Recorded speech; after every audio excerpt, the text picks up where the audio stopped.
Assalamualaikum warahmatullahi wabarakatuh. Perkenalkan, saya Aulianita Putri, mahasiswi Universitas Masasakti Bekasi dengan program studi Pendidikan Ekonomi Reguler semester 2 pagi. Guna memenuhi proyek UTS untuk mata kuliah perkembangan peserta didik, di sini saya akan mempresentasikan salah satu materi dengan judul Perkembangan Agama dalam Kehidupan Peserta Didik dengan dosen pengampu Dr. Handes Ritariani MM.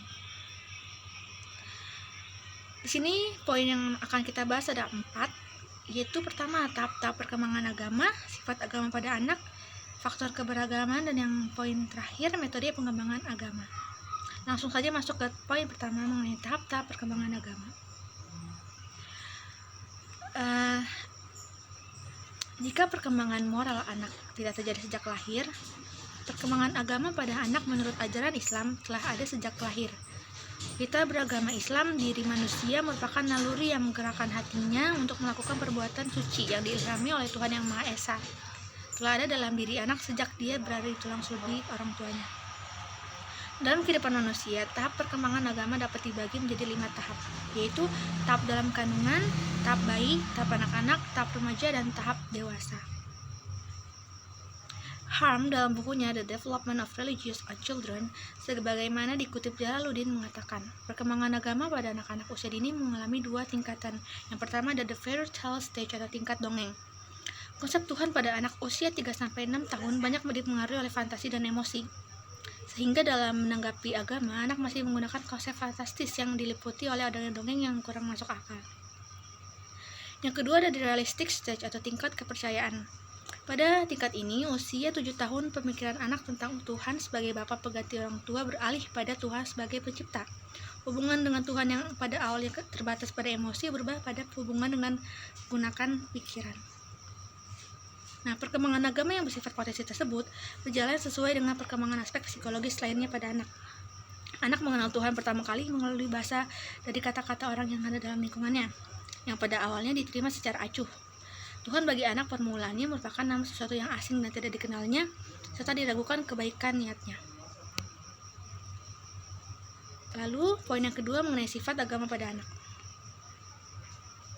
Nah, Krebs dalam Hay tahun 2006 menyatakan ciri-ciri pokok dan sifat agama pada anak dikelompokkan menjadi 3 pola orientasi. Yang pertama ada egocentric orientation atau orientasi egosentris. Masa kanak-kanak digambarkan dalam penelitian Piaget tentang bahasa anak usia 3-7 tahun.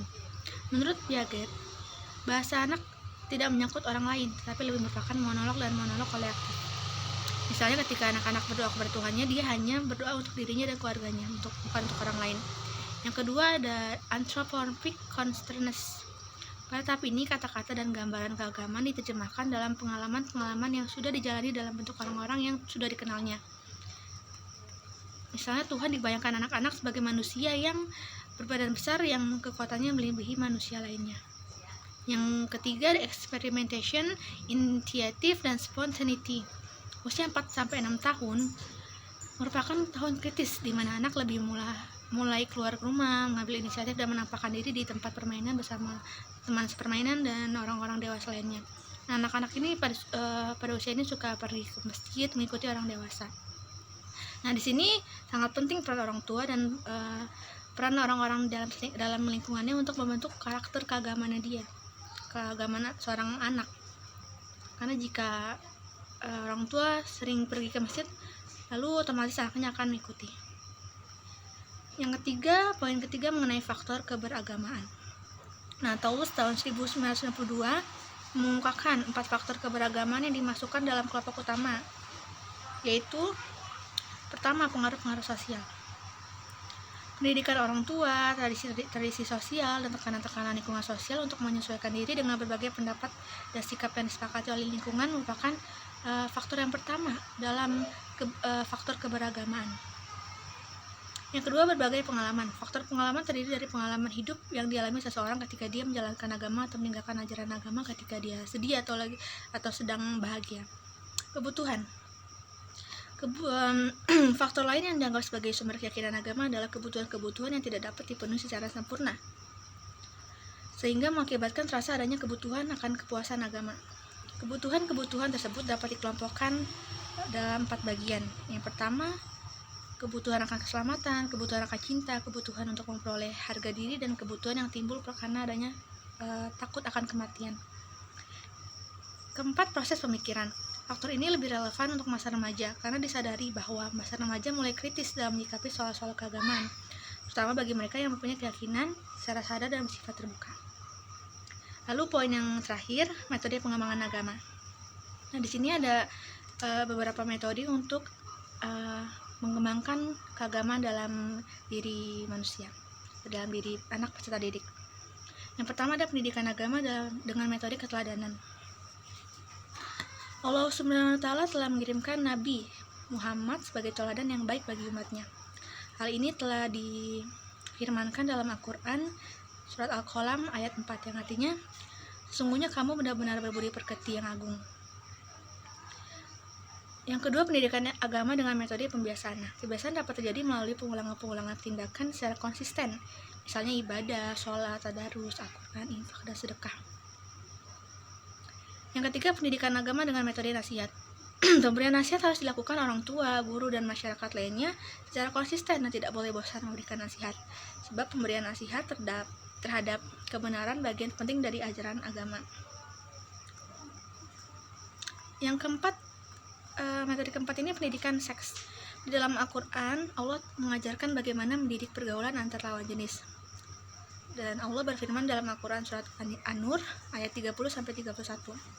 Nah, pada didik usia remaja menghadapi dua problem besar.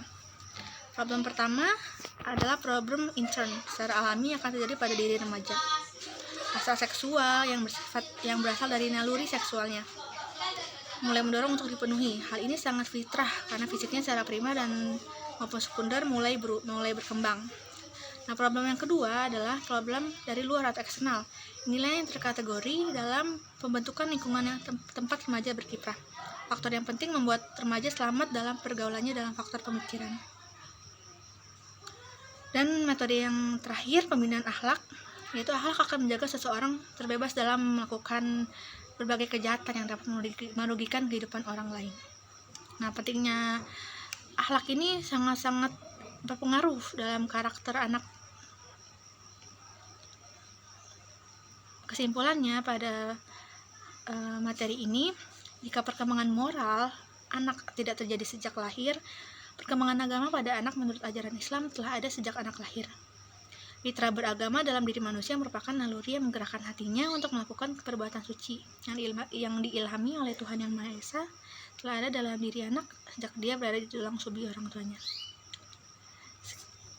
Sekian dari presentasi saya, kurang lebihnya mohon maaf. Wassalamualaikum warahmatullahi wabarakatuh.